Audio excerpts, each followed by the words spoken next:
This happened to me back in 2015 when my best friend and I, two 18-year-old girls, were on a language trip in a small town in Spain.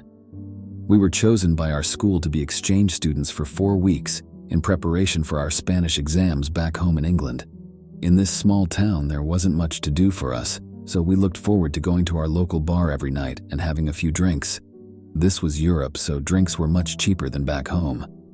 This particular night was the start of the month, and every third of the month my dad sends me money to support me at college. It wasn't much, only around 200 pounds or so, but it stretched far in this town for sure. Since I had more money than usual, I decided to splash as much as I can on drinks. By 11 at night, both and my friend were pretty drunk, and unfortunately we decided to talk to these visibly older Spanish guys, maybe 25 or so. One of the guys was very talkative and did most of the talking, while the other just stood there smiling awkwardly at the both of us. After some time, it becomes clear that the chatty one was very interested in my friend, who at this stage was a drink or two from passing out. He begins to make very creepy moves like scooting right up tight up her, and even starts to grab her upper and inner thighs. I decide that I've seen enough and it's time for us to go home. I quickly wrap up the conversation and drag my friend out of the bar. Obviously, they decide to follow us. While I'm trying to direct my friend home, both of the guys begin to get more aggressive, and I eventually just yell at them to fuck off and leave us alone. This didn't help, as it just caused the talkative guy to get more aggressive. He started to grab my friend's arms and tried to pull her his way. I held on hard and we proceeded to tug at my friend from both sides. He started to hit my hands and tried to pry my fingers off of my friend's wrists, but I wasn't having it. I yelled at the top of my lungs for this guy to get the fuck away from us, and that I'm gonna call the police. After this, he finally took the hint, and they both left. I was surprised that this worked, as this was a small town, and it was a Thursday, so nobody was really around to help me if I was in real trouble. We walked a bit more down the initial road we were on, and were approaching the road down which our apartment was. As we approached, I saw a post box a little further down the road, maybe a few hundred yards past our turn. I was pretty drunk myself, but the post boxes in Spain are bright yellow, and I noticed a circular shape on the top of it. As I squint my eyes to get a closer look, the shape ducks out of sight, and I realize it was a head. It was clearly the guys from before, hiding and waiting for us with God knows what intentions. I only noticed one head, but there were two of them, so I surveyed the area for clues, all while still directing my friend slowly to outroad as not to seem suspicious. My mind raced, but I knew we couldn't give away our road and where we lived to them. I began to panic and question whether they were going to hurt us, or worse. I decided that instead of turning into our road, we would take the opposite turn to the right and walk down there. I knew that the road looped round and eventually we would be able to get to our road safely. As we turn the opposite way, I cannot see the postbox anymore, and I turn to my friend and tell her, "We are in a very dangerous situation right now. When we arrive on our road, the guys may see us and I don't know what they might do to us. As soon as I tell you to, run as fast as you can to the door and lock it behind you when we are both in. Don't think about it. Just do it." We both begin to cry a bit, and she gets the front door key out of her bag and gives it to me, knowing that I'm sober enough to open the door without fumbling. As we finally turn the corner to our street, I see two silhouettes at the other end. Without wasting any time, I whisper to my friend, "Run!" We both start sprinting towards our building as fast as we could. Moments later, the two guys book it in our direction too. I scream at my friend to run faster, because if she doesn't, this will be our last trip we ever go on. We get to the door before them and I struggle to put the key inside the lock. My friend begins crying and yelling at me that they're coming and I need to hurry up. Finally, I swing the door open and we both stumble in, shutting it behind us. Literally 2 seconds later, the guys arrive and begin struggling with the handle and banging on the glass part. We both sit on the stairs trying to catch out breath, watching as these two guys try to bust open the door and shout curses in Spanish.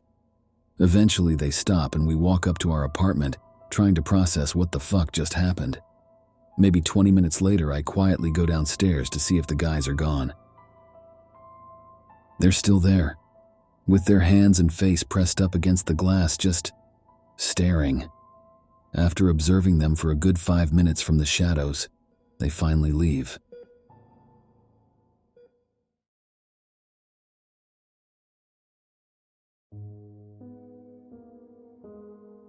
I had just turned 20, and I was in my first year of university in London, England. There was a huge party going on that weekend. It was super hyped up, and I did not want to miss it. Most students live in accommodation, but in the UK accommodation prices can be quite hefty, so I decided to rent out a small studio not far from campus. This meant that I had to travel alone by tube or subway, to and from campus and any parties, as I didn't live with anyone. I wasn't from London, so I was always cautious about traveling. I knew the area pretty well though, so I was aware where I could and couldn't go. I was getting ready to attend this party at a famous nightclub not far from campus. I spent ages doing my makeup, and I was wearing a crop top and those low-waisted jeans, which were peak fashion in the 2000s. I'm an attractive girl, and obviously made myself look attractive, but I never wanted to attract unwanted attention from anyone. My boyfriend knew this and he advised me to carry pepper spray, even though it is illegal in the UK. At first I thought it was a risk and was kinda silly, but he was right. It was only like 8:30 p.m. when I caught the next train to go into central London. It was very crowded with lots of students and tourists on the platform. But despite this, I couldn't help but notice someone that stuck out. He was maybe in his mid-40s, tall, thin, with long gray greasy hair and wearing a long dirty trench coat. He seemed to be muttering something under his breath the whole time we was slowly edging towards his carriage. Honestly, I thought he was some drunk homeless guy, which wasn't too unusual for a big city like this. I decided I didn't want to be in the same carriage as this guy, so I tried not to break stride and went further down the platform to a further carriage. I didn't want him to notice that I was avoiding him. I assumed he didn't see me, so I just sat down and began looking forward to the party. However, to my absolute terror, when the train stopped at the next platform, the creepy man came rushing into my carriage. He must have noticed me earlier because he was staring directly at me and made a beeline for the empty seat right next to mine. What happened next made my blood freeze. Immediately after sitting down, he leans over until his mouth is inches from my face and slurred with a foul, alcohol-ridden breath. "If you fucking move a muscle, I will stab you." He had both of his hands in his pockets, so I didn't know if he was holding a knife or not. My primal instinct told me to get the hell out of there, so against his instructions, I got up and rushed over to the other side of the carriage. The other passengers clearly saw something was wrong, but instead of intervening, they decided to move over away from the situation. Honestly, looking back at it now, I don't blame them. As I moved alone the carriage, he got up and followed me. I stood by the door praying to God that the train would arrive at the next platform so I could just escape and get help. I was fully expecting him to attack me any second, so I had my finger on my pepper spray ready to defend myself. However, I realized that he was probably so drunk that the spray would not even faze him. His whole face was a bright red, and his eyes were a pale blue, bloodshot and unblinking. He leaned over me and started shouting gibberish at me. The only words I could make out were something about my boyfriend and the word murder a few times.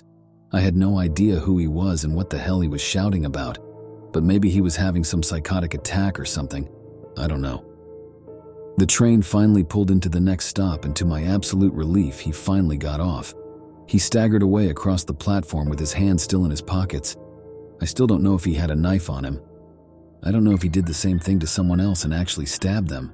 Stabbings are so common in London that it's hardly considered news anymore.